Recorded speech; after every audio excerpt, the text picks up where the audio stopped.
Om Jnanatimirandhasya Jnananjana Shalakaya Chakshur Militam Yena Tasmai Shri. There's an English saying that Srila Prabhupada often used to quote, that cleanliness is next to godliness. God means clean, pure. Sattvam Vishuddham Vasudeva Shabditam. There's a quote from the Bhagavatam that the position of goodness is that of the Supreme Lord. That is, the Lord Krishna appears from the pure heart of Vasudeva. Bhakti is nirmal, devoid of any contamination. So contamination means desire for material enjoyment or desire for impersonal liberation. Pure bhakti is freed from these contaminations. Just as Bhagavan himself is free from all material contamination. There is no material lust, greed, anger, envy, illusion, madness, or any such thing in the Supreme Lord. Everything he does is completely pure. So, bhakti in the pure state means free from all contamination. And in the beginning stages, the first effect of bhakti is purification. Just like the first effect of chanting the holy names is Cheto Tarpanam Arjanam, cleansing the mirror of the heart. So cleanliness is next to godliness. Godliness means the state of being godly, the state of being pure. So a devotee is clean inside and outside. To serve Krishna properly, one has to be clean. Just like if we're going to cook for the Lord or perform arati, obviously one has to be clean. One can't do these things in a contaminated state. In the Christian tradition that I was brought up in, or the Western culture that I was brought up in, it was considered quite normal and quite clean to take a bath once a week by sitting in a tub of water. So presumably the priests who are doing the service in the church, they'd get up in the morning and, brush their teeth and not take a bath and do the service in the morning. And there'd be smoking. So these are unclean habits. How can one understand God if one is unclean? I think here in India that if the Christian priest, if they didn't take bath, then even the Christians would reject them. But in the Western countries, that's a normal thing. People don't take bath regularly. So cleanliness is required to serve Krishna. Cleanliness is sattvic and uncleanliness is tamasic. Of course, it's not simply by being clean that one can understand God. Just as it's not simply by following the principles, no meat eating, no gambling, no illicit sex, no intoxication. Just by following these principles, one also cannot understand God. It may be that some criminals in prison, by force, they're following these principles. But that doesn't automatically make them into saints. On the other hand, if one doesn't follow these principles, then where is the question of God realization? Very great damage to this great Vedic spiritual culture has been caused by people preaching that it doesn't matter, you can eat whatever you like and do whatever you like and still be spiritually advanced. This Ramakrishna mission is well respected in South India. And in South India, their sannyasis are vegetarian. But the founder of that mission himself was a meat eater and preached that it doesn't matter what you eat. And in Bengal, the so-called sannyasis of that mission, they all eat meat. But I think in South India, if the sannyasis ate meat, then no one would accept them. Anyway, we also don't become Krishna conscious simply by pointing out the faults of others. But this point is just being made for comparison. That obviously if we're addicted to gross material contaminations, and then we can't be Krishna conscious. And even if there are subtle material contaminations, That's also an obstacle in Krishna consciousness. There is one very instructive pastime of Chaitanya Mahaprabhu of cleaning the Gundicha temple. Lord Jagannath in his Rath Yatra travels from his own temple to the Gundicha temple on his Rath. So the day before Rath Yatra, Chaitanya Mahaprabhu and his associates every year they would clean the Gundicha temple. And they would clean it very thoroughly. Chaitanya Mahaprabhu himself personally participated in that. And he was very pleased to see which of his devotees would collect more dust and dirt and all this. And after cleaning it once and getting out all the dirt, he'd clean it again and find all the fine points. So that's an example of how we should keep the temple clean. But it also symbolizes how we have to keep our hearts clean. There are gross material desires you should offer to the Lord and the deities. Huh? I offer to the altar inside. There's an altar inside also. Alright. There are gross material desires. As Chaitanya Mahaprabhu speaks of dhanam, janam, sundarim, wealth, money, women, followers. But there are also subtle material desires. These have been discussed also by Chaitanya Mahaprabhu and in some more detail by Srila Vishwanath Chakravarti Thakur in his Madhurya Kadambini, and in even more detail by Srila Bhaktisiddhanta Saraswati Thakur in his various purports. Vishwanath Chakravarti Thakur says that even after giving up gross material desires, it's difficult to give up the desire to be recognized and honored. We all have we don't want to be disrespected.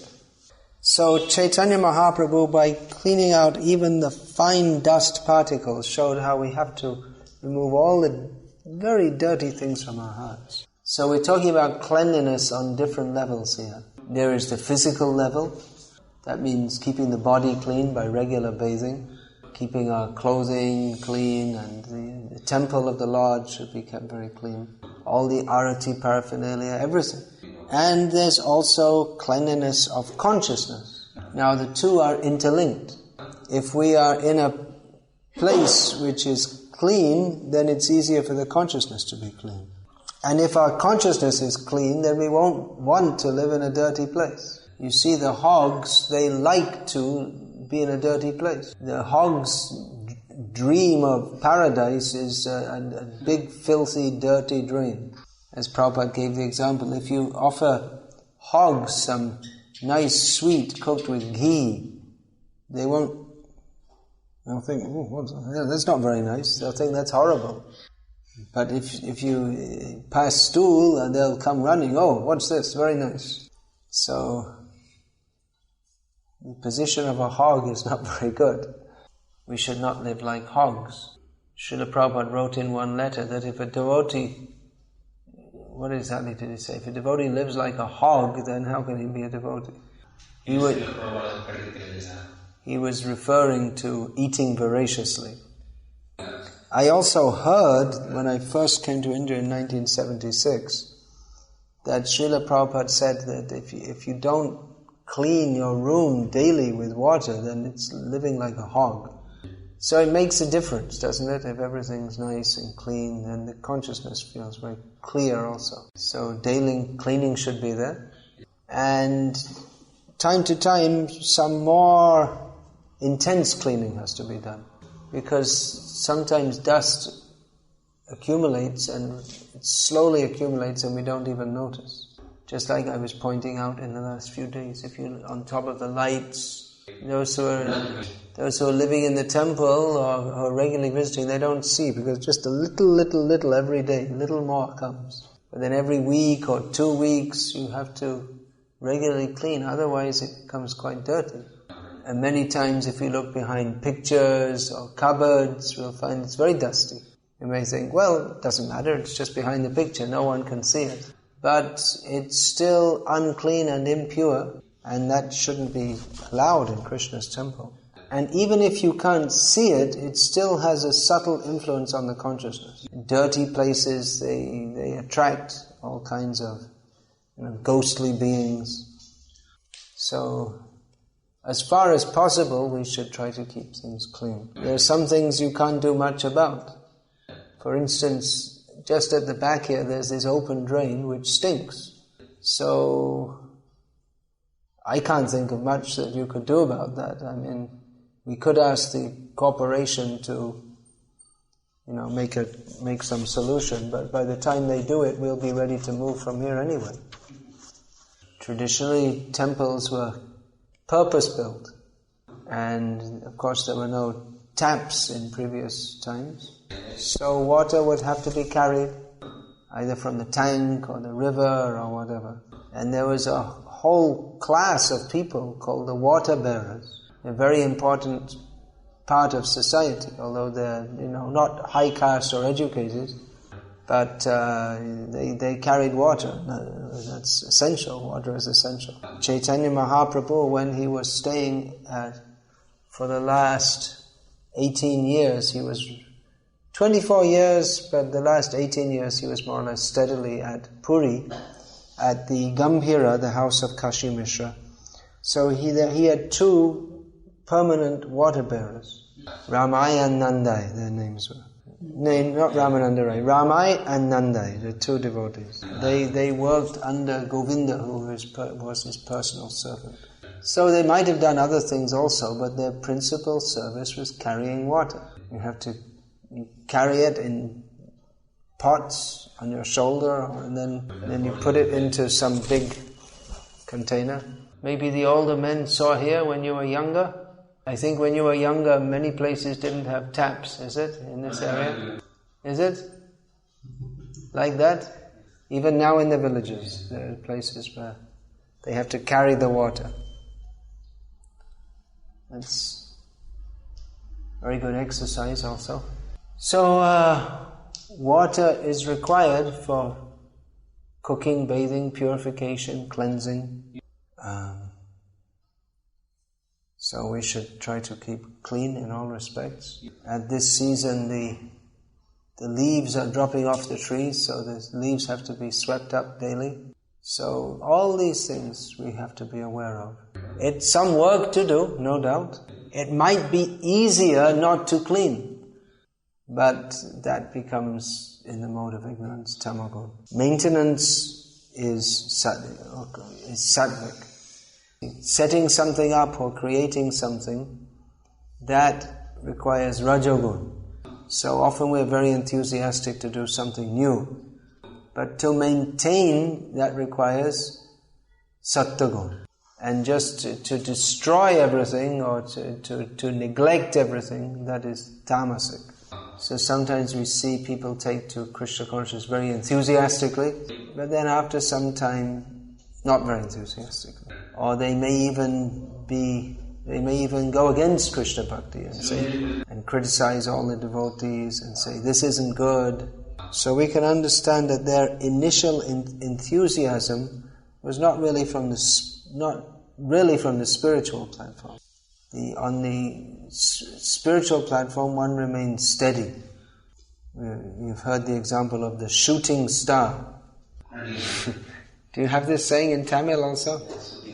Yeah. It looks very bright for a short time and then it's gone. Whereas the Dhruvatara is very steady. You can depend on it. Dhruva means steady. So that is the planet of Dhruva Maharaj, who is absolutely steady and reliable in his devotional service. So he's become a symbol of steadiness. So we should follow the example of Dhruva Maharaj and not be a shooting star. That means to remain very patient and steady in our devotional service. And guaranteed there will be disturbances. Because the material world is disturbing, especially in Kali Yuga, the whole situation is very disturbing. Shri Bhakti Marga Meha Kantaka Koti Rudha. In this Kali Yuga, there are millions of thorns in the path of bhakti. But by the grace of Chaitanya Mahaprabhu, we can easily, nevertheless, we can progress in bhakti. But it requires patience, steadiness, proper philosophical understanding. That will arise in the steady or sattvic heart. Of course, pure bhakti is beyond even sattva gun, because in this material world, sattva gun is always mixed with rajagun and tamagun.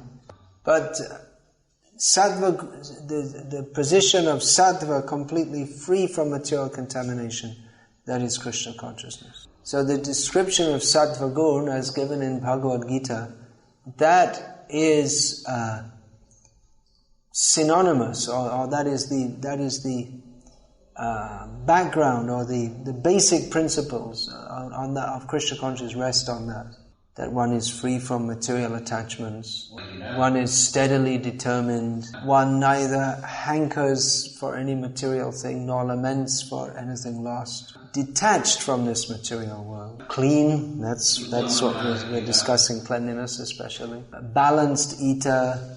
So the symptoms of sattva gun plus attachment to Krishna, plus the positive attachment to Krishna, that is pure devotional service. That is preferable, or that is recommended for all. And we may say, well, what about Arjuna? He was being asked to fight. That doesn't seem very sattvic. Arjuna's fighting was purer than what he thought rejecting it would be. He thought he would be more pure by not fighting, but Krishna told him, no, your desire not to fight is impure. Fight and you will be pure. So fighting doesn't seem very sattvic, but that is Shuddha Sattva, or the position of pure goodness in which one acts only for the satisfaction of Krishna. Sukhe dukhe same kridva labha labho jaya jayo tato yudhyasva yudhyasvam. Krishna told Arjuna, you fight, but don't be attached to loss or gain, or victory or defeat, happiness or distress. You may say, well, how can you fight if you're detached? You don't care whether you win or not. Well, certainly Arjuna wanted to win, otherwise how could he fight? But he wasn't wanting to win for his own personal sense gratification, but because Krishna wanted it. This is actually not possible for materialistic people to understand. This is the platform of pure Krishna consciousness. So, cleanliness, external cleanliness, and internal cleanliness means cleansing the heart by chanting the holy names. Introspection is recommended for devotees.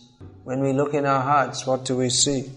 Can we honestly say our hearts are free from all material desires? It's looking in our hearts can be distressing when we see all our material attachments.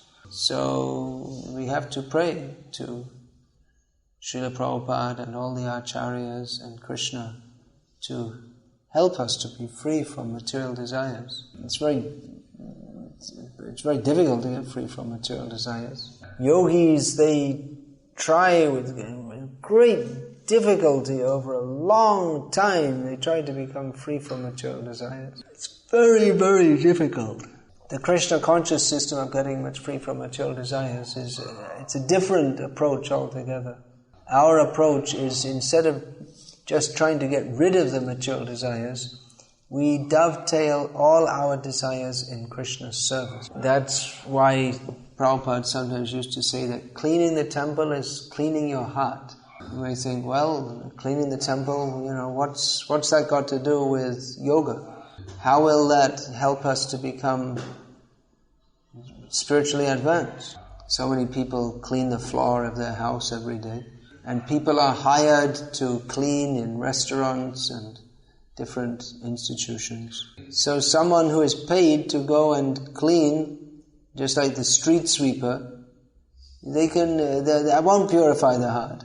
The street sweeper might be sweeping the street outside, and exactly the same thing on the other side of the wall, the devotee is doing, cleansing the temple compound. So the street sweeper is simply cleaning the street. It's a public service, but they're not doing it because it's a public service. They're doing it because, they need the money for it. But just on the other side of the wall, the devotee is doing the same thing and is becoming advanced in devotional service. The position of the devotee brushing the leaves in the temple is far more exalted than that of a great yogi with a big long beard sitting in a cave in the mountains. Now how can you say that the devotee cleaning the temple compound is more exalted than the yogi in the cave? And what about the street sweeper? I mean, how can you say this just sweeping up some leaves that's better than being a yogi?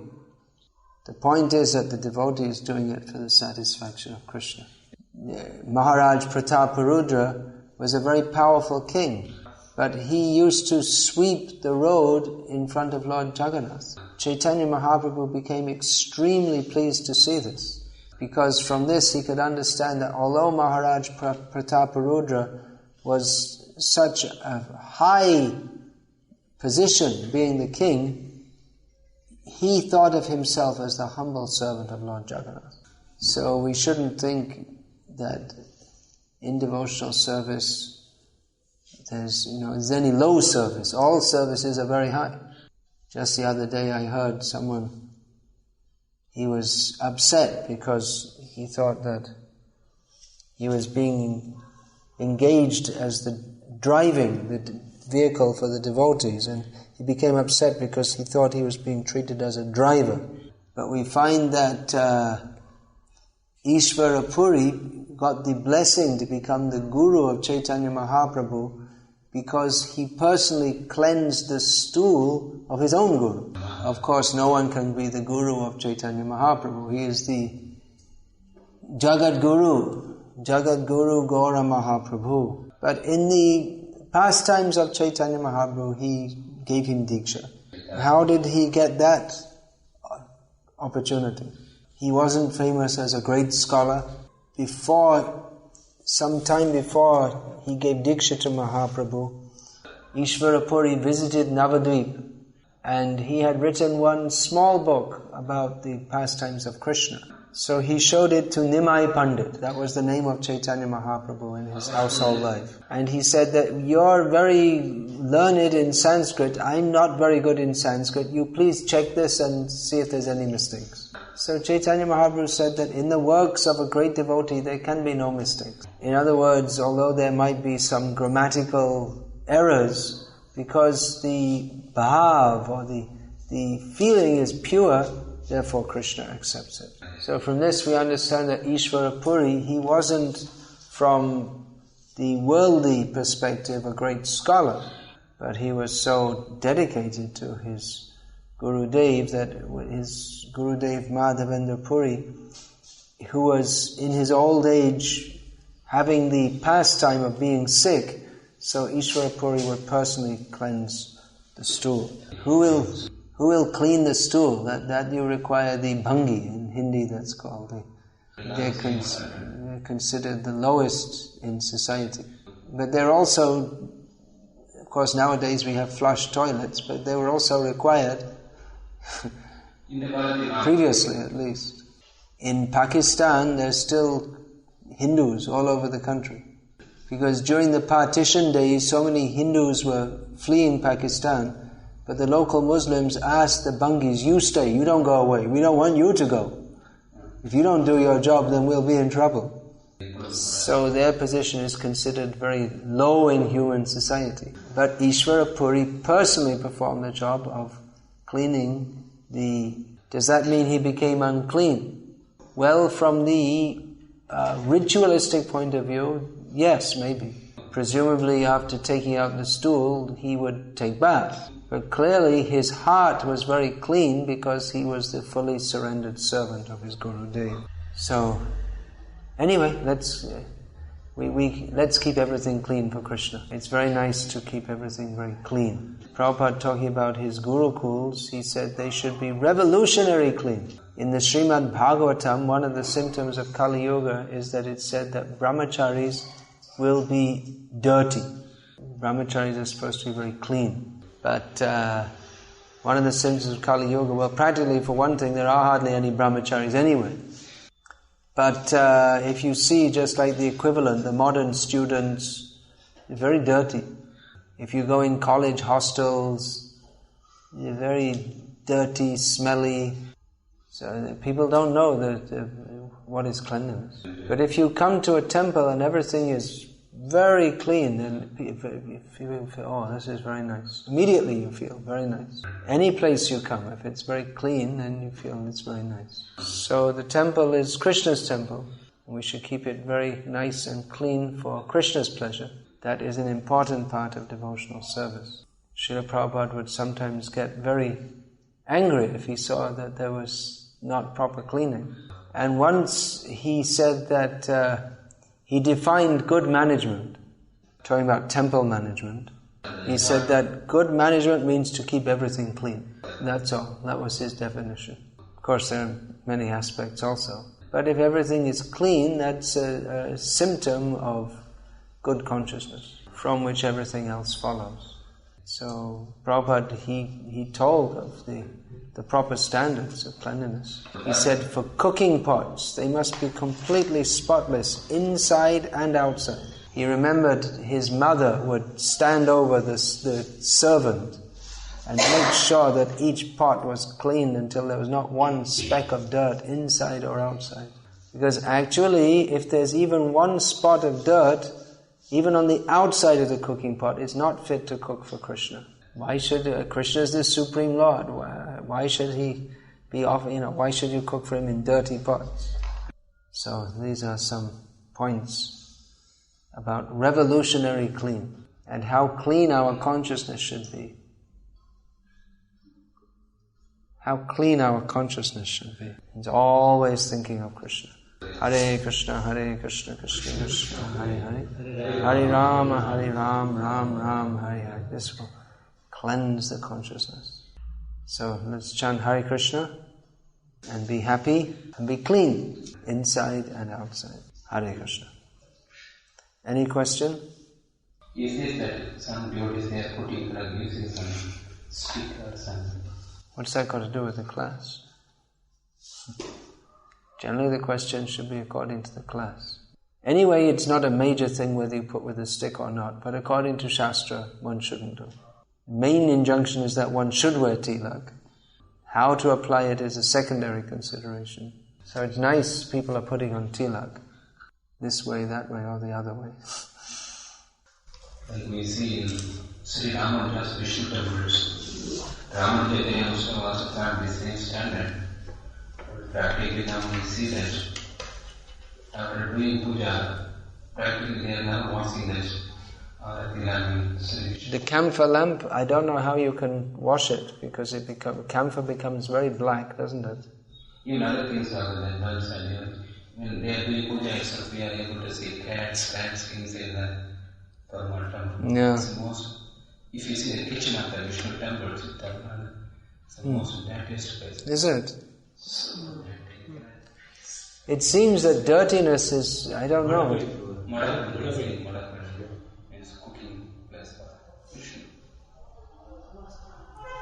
But this, recently at one of our temples in Surat, we were there and I was trying to get the guest house clean and they told me they spent a whole day cleaning before I came there, but then it was still so dirty in so many ways. So many cobwebs and this and that. But then we went to someone's house and I just visited the bathroom and I saw these, like what you call high-class people, well-to-do people, and in the bathroom I saw some old cobweb that must have been there for weeks, and it's right in front of your face as soon as you come in. So it seems that people, they get used to living with dirt and they just think it's just open, cobwebs and everything, they just think it's normal. That's the thing, if you accept a lower standard, you just accept it as normal. You think, why bother, it doesn't matter. But it does matter. So yeah, there's a great tradition of Bhakti in Tamil Nadu, but actually they need to take some revival. Our Srila Prabhupada's ISKCON should revive the Bhakti spirit. But then we ourselves have to, be up to a good standard. Alright, sing Hare Krishna.